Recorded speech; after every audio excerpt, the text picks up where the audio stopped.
Hello, good afternoon. Feels great to be back at the University of St. Thomas. It's been a while. I'm feeling really nostalgic, actually. I remember introducing my parents to Dr. Wynn's show. He looked at them, he looked at me, he looked at them, looked at me and said, "Are those really your parents?" Yes. But you're just so bubblegum American. I still use that phrase because, like me, other second-generation immigrants to the US are redefining what it means to be bubblegum American. So for me, bubblegum means Persian, Burmese, Pakistani, engaged to a Scottish man, sitting next to an Indian scientist and a Catholic father. But it also means a more socially and ethically responsible citizen that transcends beyond political borders, that transcends beyond company brands. So, a little bit about me. I've worked in the banking industry for, let's just say, well over a decade. And the first part of my career was defined by the bull market, the second half by the global financial crisis. Although, arguably, my first experience dates back to childhood. I remember hanging out with my mother at the local savings and loan in Ohio. I would go there after school and over the summer to file papers and shred, earn $5 at the end of the week. And one afternoon, I heard a very distinguished, familiar voice. And I peeked into my mom's office, and it was the same sort of stern, motherly voice that I was used to. And she was reprimanding her client, saying, "You better balance that register. If you overdraft, the bank's going to charge you. And guess what? You need to save your money." That client left that day feeling the same sort of fear I felt after being reprimanded by my mother. But then I began to realize a very important lesson, right? That banking is about duty and it's about care. And your banker should be somebody that you trust. Fortunately, my mother is retired from banking about 5 years ago, right? And so that small savings and loan bank that she worked for was swallowed up by one of the largest retail commercial banks in the United States of America. You see, over the past 15 years, what's been happening is a lot of competition and a lot of consolidation. And as a result, we've created some of those most complex financial institutions in the world with wide-ranging products. So previous to the Clinton administration, banks were just an organization that accepted deposits, lent money, and then managed customer risks. That's because under President Franklin D. Roosevelt, they passed the Glass-Steagall Act in 1930s. And that required separation of banking activities. That act was actually there to restore the confidence after the Great Depression. So in a nutshell, basically, commercial and retail banks, which took deposits and made loans, were no longer allowed to underwrite or deal in securities, and investment banks that underwrote and dealt in securities were no longer allowed to have these tight connections with retail commercial banks. Why? Because retail customer deposits are one of the most important funding sources for banks, right? And as a result, the Glass-Steagall Act in the 1930s also created the Federal Deposit Insurance Corporation, FDIC. So although there was a fair amount of opposition from people in government and other banks to create FDIC, there was an overwhelming public support for this. Why? Because the public wanted to kind of regain some of the losses of the Great Depression, but also because they blamed big, bad bankers from Wall Street. So you see, history seems to be repeating itself. Today, the perception of banking and bankers is the most negative it has been in a long time. If banks want to reinvent themselves, banks will need to reinvent themselves to survive in a post-world crisis era, right? So a lot of this is about rebuilding trust. Trust is the basis for any financial transaction. Trust in people, trust in the institution, trust that the government and central banks will do so and govern these different entities pragmatically and with foresight and vision. And the second most important thing is investing in the real economy. And so what I mean by that is things that make our communities grow, things that add value. So things like development, production, innovation, those sort of things.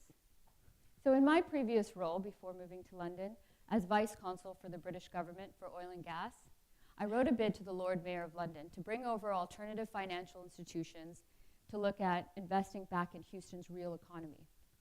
So in other words, oil and gas prices were in the gutter, like very low, like similar to today in 2008, 2009. And oil and gas companies were either consolidating or completely going under. So there are a number of real assets in the oil and gas industry. And that made it very attractive to alternative financial institutions, but specifically Sharia finance. Why Sharia? That was exactly what one of my clients asked me back then. So why the hell is the British government supporting Islam, right? Well, it's not exactly supporting Islam, but what it is supporting is a new sort of ethical way of doing business. Sharia finance is basically open to any religion, any race, anywhere in the world. There are 4 key principles that you need to know on a very high level, and that is that there's no interest. There's profit and loss sharing. So the 2 people on each sides of the transaction will share both profit and loss of the transaction. Also, each financial transaction must relate to a tangible asset.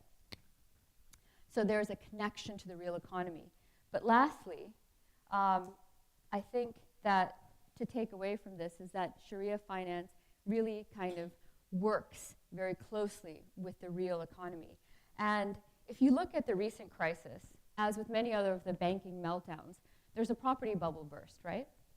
So while in the words of Franklin D. Roosevelt, real estate cannot be lost or stolen, nor can it be carried away. Purchased with common sense, paid for in full, and managed with reasonable care, it's about the safest investment in the world. He could not be more right and more wrong. The issue, of course, being leverage applied. Donald Trump is a great example, and forgive me if you're going to watch this, Donald, by literally betting the ranch, by borrowing and leveraging till it came crashing down. Sharia finance, while not perfect, still a nascent industry, would have avoided a lot of the pitfalls that brought us into the financial crisis. This is because it does not allow leverage on top of leverage. So there are no synthetic structures there that are not backed by real tangible assets. And this leads me to why I joined the industry 5 years ago. I wanted to be part of the next generation of banking.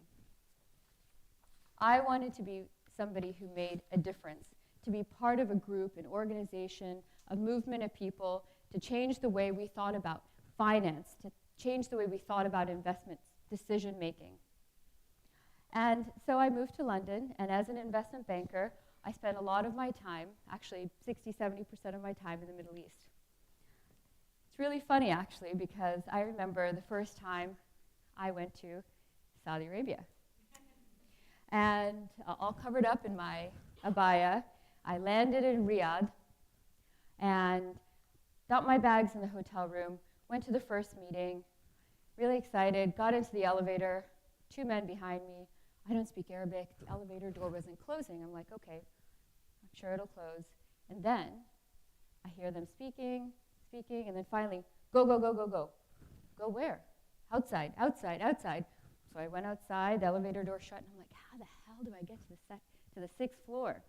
So walk around, get to the other side of the building, and I see a sign. Aha. Ladies have separate elevators. Lesson 1, ladies have separate elevators. So after a long day of meetings, I come back to the hotel. Lesson 2, if you're a single woman, don't get excited when you see a restaurant full of men. You can't sit with them. I came back to the hotel. I sat there, decided to show a little bit of ankle. Saudi government, please let me back in if you see this. And this waiter came up to me and he was like, Madam, yes? You need to sit in the family section. And as a joke, I said, well, I need to sit here first to start a family. I got kicked out of the restaurant. So, on a serious note, though, this amazing country with so much potential was not utilizing half of its population. There was not one woman in any of the investment banking meetings that I went to. You see, it's very interesting because in Saudi, women are more highly educated than men. They have higher level graduate degrees than men do. They say they're worried about their daughters. I say, worry about your sons. Because the pool of female intellectual capital that's growing in Saudi is going to be part of the next generation of banking. But what could I do to help? I decided to do something, like what you were saying earlier today. So I sat down and I started to write. I would, put down everything that I struggled to learn in my journey. And boy, do I tell you, there was a struggle.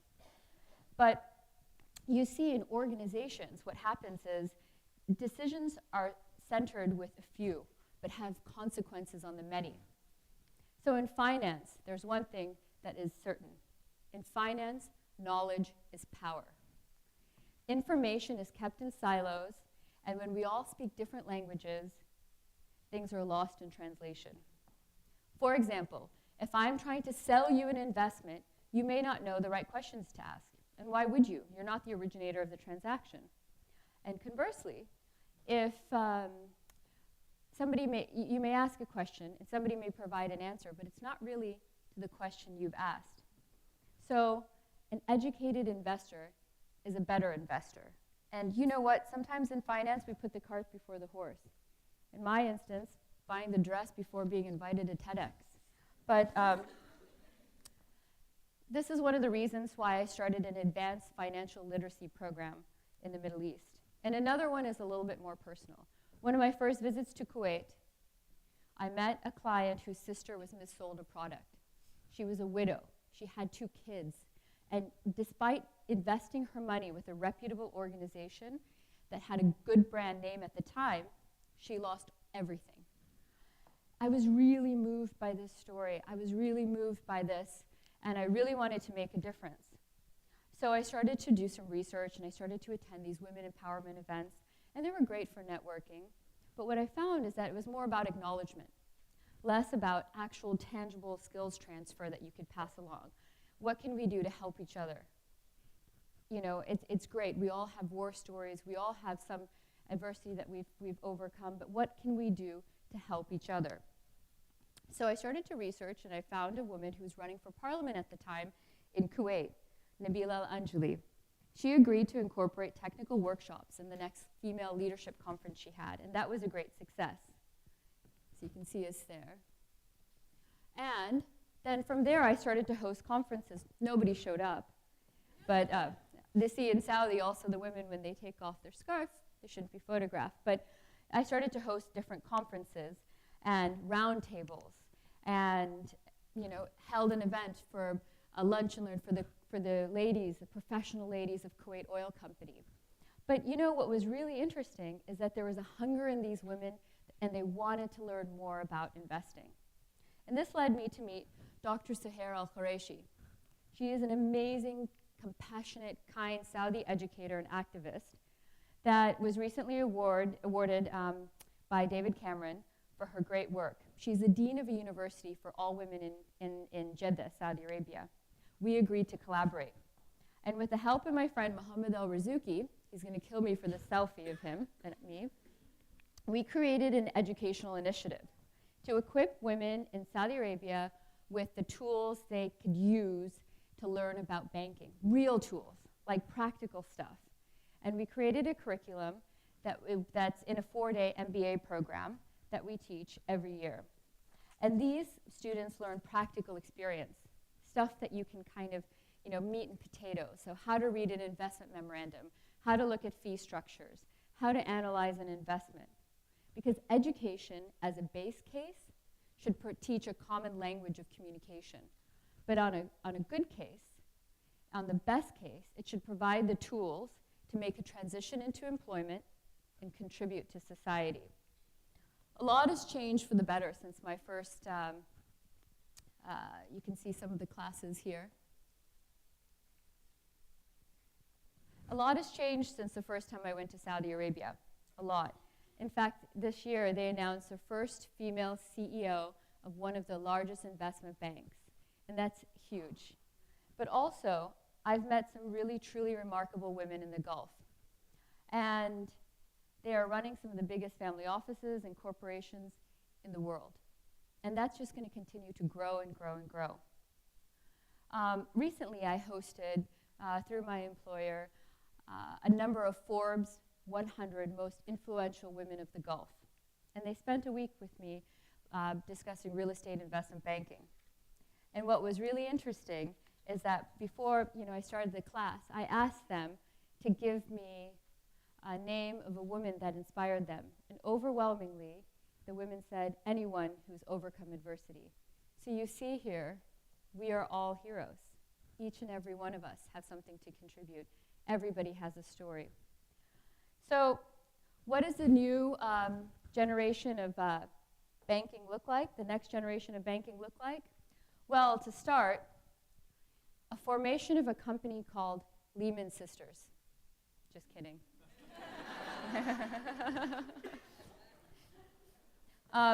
Well, banks will start focusing on their core responsibility, right? So during the landscape of the Glass-Steagall Act, to previous times, we will start doing a separation of core banking, asset management, investment banking again. Banks will have to transform their business models to a more narrower scope and work on more simpler structures. That is because banks will, and they will also have a greater reach, and that is because banks will target new clients in emerging economies and focus on building and they will have to focus on building the real economy, very similar to Sharia finance. Technology will transform the role that people like my mom had in banking, because retail banking will largely be online. Shadow banking, which is also a very interesting concept, so companies that process payments and provide alternative financing will take more and more market share, and it's going to be interesting to see how the regulators manage in that space. But lastly, and most important to me, is financial education will be part of banks' good governance across the board. And these programs will be specific to the type of investor, because the more educated your investor is, the better it is for you. Banking is based on trust, and we need to ensure that we rectify the ills of the past through education. We must redefine the contracts that failed us and to stand up to the values and ethics expected of us. Thank you.